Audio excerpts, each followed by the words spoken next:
Okay. So then I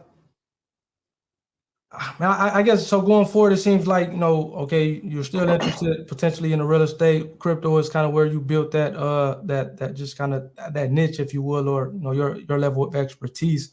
And Hmm. I guess going forward, what are some of the goals as far as, is it, continuing to do the data, scientists with the kind of the real estate investment firm? Do you see yourself doing something different here going forward? How Yeah, do I would you say beyond?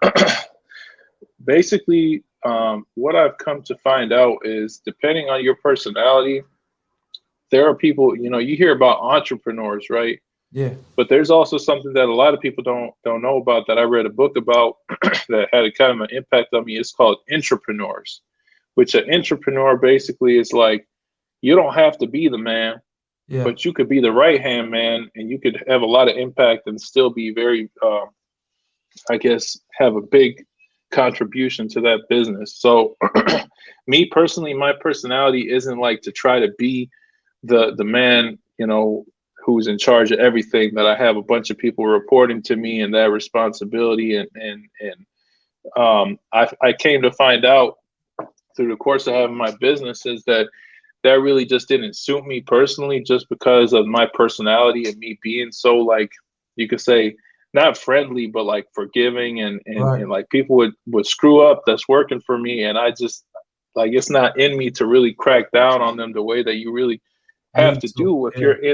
if you're in that capacity. So I came to find out that, I would rather be a right hand man to somebody who has that type of personality. That way, I could be behind the scenes, pulling all the strings and doing everything that it takes to run that business, but without having to kind of have that role and that pressure on me to do something, that basically be someone that I'm not.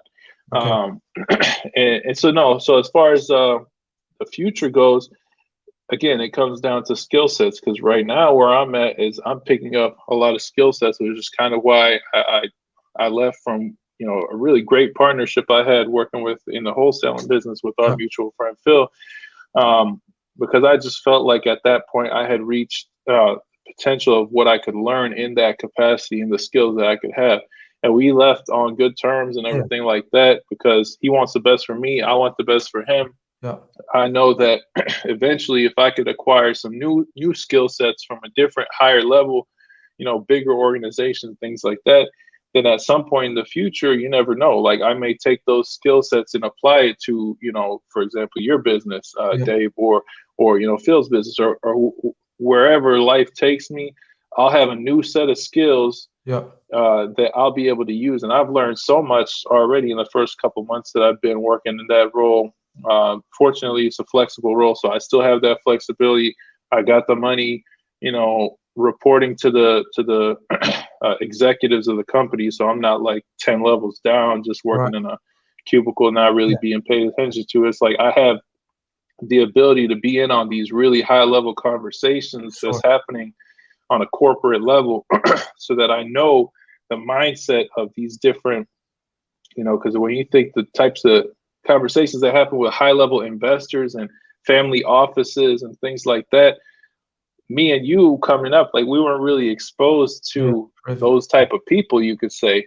Right. And and that just kind of is what it is. So when you're in these gatherings and mingling and everything like that, you learn the types of conversations they have, what they care about, what their priorities are, how to raise that capital from these different family offices and things like that. I think I could take a lot from that, and then you know the future's untapped potential. Who knows Sure. what